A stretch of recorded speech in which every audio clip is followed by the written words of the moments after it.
Hey friends, இன்ஸ்டாகிராமில் என்னை நாக்கு பிடிக்கிற மாதிரி 4 கேள்வி கேளுக்குன்னு ஒரு ஸ்டோரியை போட்டிருந்தேன். அதில் 4 இல்லை 40 கேள்விக்கு மேலே வந்தது. அந்த கேள்விக்கெலாம் என்ன பதில் சொல்லியிருக்கேன்றதான் இந்த வீடியோ நம்ம பார்க்க போகிறோம். வாங்க நம்ம முதல் கேள்விக்கு போவோம். நான் சின்ன வயசாக இருக்கும் போது என்னை குப்புற படுக்க போட்டு அம்மனை கட்டி ஒரு ஃபோட்டோ எடுத்துட்டாங்க. அந்த ஃபோட்டோவை வச்சு இப்போ வரைக்கும் பிளாக்மெயில் பண்ணுறாங்க. அதனால் சைல்டுஹுட்டுக்கு போனோன்னா ஒரு வயசுக்கு போயிட்டு கரெக்டாக அந்த ஃபோட்டோ எடுக்கும்போது ஒரு ஜெட்டியை போட்டு என் மானத்தை காப்பாற்றுவேன்.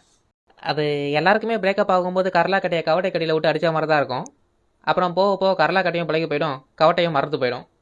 அதை மதன் கௌரி மாதிரி தான் ஆகணும்னு பார்த்தேன். ஆனால் கடைசியில் ட்ராக் மாதிரி ஆவி பெயின் மலையாள லம்போதிரி மாதிரி ஆகிட்டேன். எல்லாரும் ஒய்ஃபுக்காக அதை மாற்றினேன் இதை மாற்றினேன்னு சொல்லுவாங்க. ஆனால் நான் இன்னும் ஒய்ஃபையே மாற்றாமல் இருக்கேன். ஏன்னா அவள் அடிக்கிற அடி அப்படி. And I realise it was good. நீ ஆக்டர் ஆவோ, கிரிக்கெட்டர் ஆவோ, யூடியூபர் ஆவோ, ஆனால் எதுவாக இருந்தாலும் இன்ஜினியரிங் முடிச்சுட்டு ஆவோ. இப்படி தான் என்னுடைய ஒன்று வீட்டு சித்தப்பா ஒருத்தர் ஆந்திராவில் இருக்கார். Don't trouble the trouble, if you trouble the trouble, trouble will ட்ரபுள்னு சொல்லி சுற்றிட்டு இருந்தார். வடை சுடும்போது வாயிலே சுட்டு தள்ளிட்டாங்க. அதே மாதிரி தான் உங்களுக்கு சுடுவாங்க போல். நல்லவேளை அவருக்காவது வாயில சுட்டாங்க. உங்களுக்கு எங்கே சுடுவாங்கன்னு எவனுக்கும் தெரியாது. ஒய்ஃபு கொஞ்சம் சுமார் தான், மற்றபடி ஆக்ட்ரஸ்லாம் நல்லா தான் இருக்காங்க. அப்படி தான் நான் சொல்லுவேன், நீங்கள் எதிர்பார்ப்பீங்க. அப்படி தான் சொல்லுவேன். நீங்கள் கேட்க வர்றது எனக்கு புரியுது. சிஏவை பற்றி கேட்குறீங்க. நானும் சிஏ படிச்சிருக்கேன். ஆனால் அது எம்சிஏ. ஐடியில் வேலை பார்க்குறேன்னு சொல்லி லாகின் பண்ணிவிட்டு யூடியூப் பார்த்து ஓபி அடிச்சிட்ருக்கேன். மற்றபடி எனக்கும் சிஏவுக்கும் எந்த சம்மந்தமும் கிடையாது. இங்கே எல்லாம் தெரிஞ்சவனோட எல்லாம் தெரிஞ்ச மாதிரி காட்டிக்கிறவன் தான் அதிகம். எனக்கே எல்லாம் தெரிஞ்ச மாதிரி தான் காட்டிப்பேன். ஆனால் எனக்கே ஒன்றும் தெரியாது. நீங்கள் என்னையவே எதாவது கேட்டால் கூட கூகுளில் தான் போய் பார்ப்பேன், நம்ம மதன் கௌரி அண்ணா மாதிரி.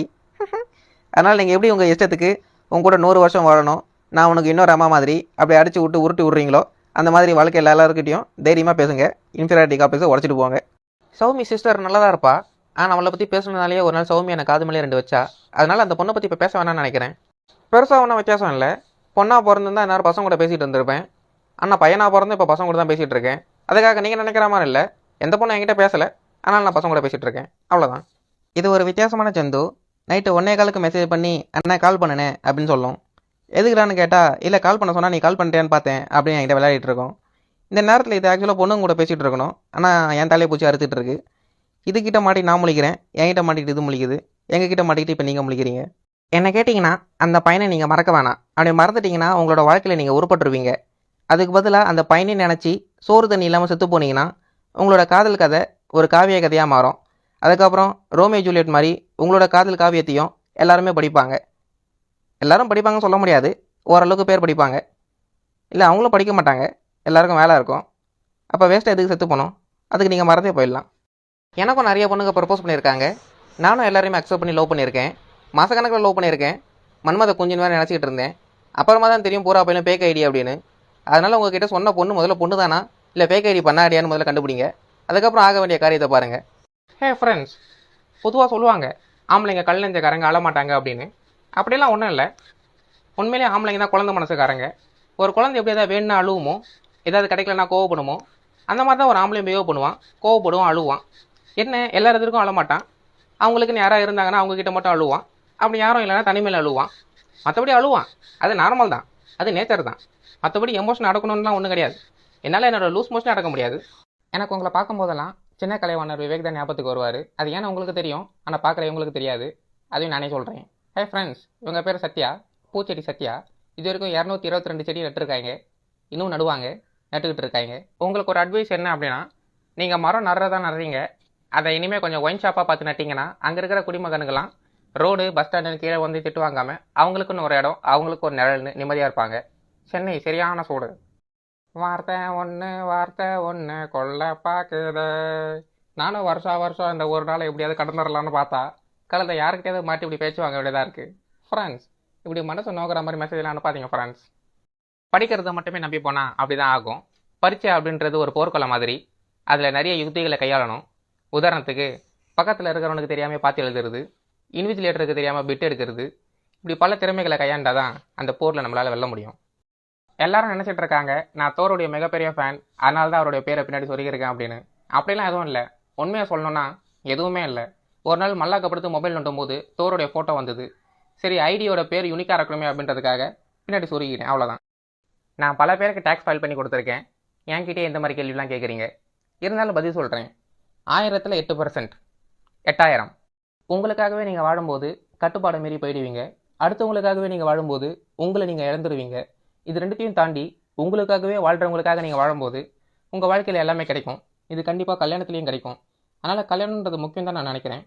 டபுள் சைடாக லவ் பண்ணும்போது நீங்கள் அவங்கள மட்டும் தான் லவ் பண்ணி ஆகணும். ஆனால் ஒன் சைடாக லவ் பண்ணும்போது நீங்கள் எத்தனை பேரை வேணால் லவ் பண்ணலாம், எவனுமே உங்களுக்கு கேள்வி கேட்க முடியாது. நானே 4வது படிக்கும்போது 3 பேரை லவ் பண்ணேன், இன்க்ளூடிங் மை கிளாஸ் டீச்சர். ஆனால் யாருமே நான் திருப்பி கேள்வி கேட்கல. அப்படி கேட்டாங்கன்னா அதுவே டபுள் சைடு ஆகிடும். அதுக்கு பயந்து எவ்வளோ கேட்கல. ஃபார் அ சேஞ்ச் எங்கள் அப்பா அம்மா தான் அப்படி நினச்சிருக்காங்க, இவன் ஏன்டா பெத்தோம் அப்படின்னு. எங்கள் அப்பா அடிக்கடி சொல்லுவார், நீ உருப்படாமல் தான் போவே, நாசமாக தான் போவே, விளங்காமல் தான் போவே அப்படின்னு. அது உண்மைதான். உருப்படாமல் நாசமாகவும் ஆல்ரெடி போயிட்டேன். இப்போ உங்கள் கூட சேர்ந்து பல்லு கூட விளக்காமல் இன்ஸ்டாகிராமில் போஸ்ட் போட்டு விளங்காமல் போயிட்டுருக்கேன். என்னோட பெஸ்ட் ஃப்ரெண்டை பற்றி சொல்லணும்னா சொல்கிறதுக்கு ஒன்றும் இல்லை. நானே ஒரு தண்டம், அப்போ கண்டிப்பாக அவனும் தண்டமாக தான் இருப்பான். கால் பண்ணால் கூட கால் நூற்றுறதுக்கு அப்புறம் தான் எடுப்பான். அவன் என்ன பண்ணுறான்னு அவனுக்கும் தெரியாது, எனக்கும் தெரியாது. சௌமியாவோட பெஸ்ட் ஃப்ரெண்டை பற்றி சொல்லணும்னா சொல்லலாம், ஆனால் சொன்னதுக்கப்புறம் அடுத்து நான் இருக்க மாட்டேன். அவன் என் நன்மை. அவன் பேர் அர்ஜுன். நாங்கள் 2 பேரும் டெய்லி பேசிக்கலாம் மாட்டோம், அடிக்கடி பார்த்துக்கவும் மாட்டோம். அவன் பார்க்குற மாதிரி இருக்க மாட்டான், அது வேறு விஷயம். இருந்தாலும் சொல்கிறேன், யாருமே நான் நம்பாத சூழ்நிலை வந்தப்போ கூட ஏன் எதுக்குன்னு கூட கேட்காம என் கூட நின்று அவன் என் நண்பன். காலையில் கால் பண்ணேன், அரை மணி நேரமாக பேசிக்கிட்டு இருந்தான். என்ன பேசினா எனக்கும் தெரியாது, அவனுக்கும் தெரியாது. நான் சொன்னேன், எனக்கு வயிற்று கலக்குது, நான் அப்போ இருந்துட்டு வரேன் அப்படின்னு. அதுக்கு அவன் சொல்கிறான், பரவாயில்ல நான் வீடியோ கால் பண்ணி பார்த்துட்டே போ அப்படின்றான். இந்த மாதிரி ஒருத்தனை என்னோட வாழ்க்கையிலேருந்து எப்படி தூக்குறதுன்னு பார்க்குறேன். இல்லை உங்கள் வாழ்க்கையில் வேறு இன்ட்ரோ கொடுக்க சொல்கிறீங்க. எனக்கு அவனை 2019 தெரியும். 19, 20, 21, 22, அதுக்கு மொத்தம் 7 வருஷமா. இத்தனை வருஷத்தில் ஒரு நாள் கூட அவன் என்ன மரியாதை இல்லாமல் பேசினது கிடையாது. அந்தளவுக்கு மரியாதை தெரிஞ்ச ஒரு மானங்கெட்ட பையன். அது ரொம்ப தப்பு. பிரேக்கப் ஆன உடனே மறுபடியும் கமிட் ஆகிறது ரொம்ப பெரிய தப்பு. என்னை கேட்டிங்கன்னா பிரேக்கப் ஆகிறதுக்கு முன்னாடியே கமிட் ஆகிடணும். அப்போ தான் பிரேக்கப் ஆனோடனே டக்குன்னு ஜம்ப் அடிக்க கரெக்டாக இருக்கும். என்ன எப்படி கேட்டிங்க, சீர்காழி கோவிந்தராஜன் மாதிரி சீரடிச்ச கோவிந்தராஜன் எனக்கு ஒரு பேர் இருக்குது. அது உங்கள் யாருக்கும் தெரிய வாய்ப்பு இல்லை, ஏன்னா எனக்கே இப்போ தான் தெரியும். கரெக்டு தான், பொண்ணுங்களுக்கு ஒன்றும் அவன் ஃபேவரட்டாக இருக்கலாம், ஆனால் பசங்களுக்கு நான் தான். ஏன் சொல்லுங்கள் பார்ப்போம். ஏன்னா அவனுக்கு பசங்க ஃபாலோவர்ஸே கிடையாது, பூரா பொம்பளை பிள்ளைங்க தான். மிஞ்சி மிஞ்சி பண்ணால் 10 கே பசங்க இருப்பாங்க, நம்ம அதுக்குள்ளே போய்க்கிட வேணாம். அதை தாண்டி அவனுக்கு இருக்கிற ஒரே ஆம்பளை ஃபாலோவர் நான் மட்டும்தான். எப்பவும் சொல்கிறது தான், எல்லாருக்குமே எல்லாமே வராது, அதே மாதிரி யாருக்குமே எதுவுமே வராதுன்னு கிடையாது. வர்றதை பண்ணுவோம், வராததை வந்த மாதிரி பண்ணுவோம். பிடிச்சா பார்க்குறாங்க, இல்லை நாடு ஜாகிறாங்க, நமக்கு என்ன. நான் வாழ்க்கையிலே வாங்கி பார்த்த முதல் புத்தகம் டைம் பாஸ் மட்டும்தான், அதுவும் ஸ்கூல் படிக்கிற காலத்தில். அதையும் வாங்கிட்டு நடுவு பக்கத்தை மட்டும் தான் பார்ப்பேன், பார்த்துட்டு மற்றதை தூக்கி போட்டுருவேன். அது ரொம்ப தவறான ஒரு விஷயம். யோசிச்சு பாருங்கள், வாழ்க்கையில் யாருக்கிட்டையாவது எங்கேயாவது செருப்படி வாங்கியிருப்பீங்க, அதை நினச்சி கவலைப்படுங்க. அப்படி வாங்கலை அப்படின்னா வாங்கினா எப்படி இருக்கும்னு நினச்சி கவலைப்படுங்க. எதையாவது நினச்சி கவலைப்படுங்க, அதை விட்டுட்டு சந்தோஷமாக இருந்து உடம்புக்கு எடுத்துக்காதீங்க. ரொம்ப சந்தோஷமாக இருக்குது, என்னுடைய பர்த்டேவெல்லாம் முன்கூட்டி ஞாபகம் வச்சுக்கிட்டு அட்வான்ஸெல்லாம் விஷ் பண்ணுறீங்க. உங்களுக்குலாம் ஏதாவது பண்ணணும் போல தான் இருக்குது, ஆனால் பண்ணுறதுக்கு மனசு தான் இல்லை. ஏன்னா நான் ஒரு கல்நெஞ்சக்காரன். ஓ, ஆம்பளைங்களாம் கல்நெஞ்சக்காரங்க இல்லைன்னு சொல்லியிருக்கணும். பரவாயில்ல, அப்படி தான் மாற்றி மாற்றி பேசுவேன், கிடைக்காதீங்க. அது தப்புதேன். அதுக்காக நம்மளும் மன்மதன் செம்பு மாதிரி மூக்கொழுகிட்டு சுற்ற முடியாது. அதுக்கு நம்ம மன்மதனும் இல்லை, அதுக்கான வக்கம் இல்லை. வேணும்னா மொட்டை மதன் மாதிரி தூக்க மாட்டிக்கலாம்.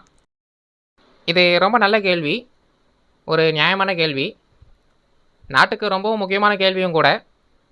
இதுக்கு பதில் சொல்கிறதுனால நிறைய பேர் பலன் அடையலாம். இதுக்கு பதில் சொல்கிறதுல எனக்கும் பெருமை தான். பொதுவாக ஐயோ டைம் முடிஞ்சு போச்சே.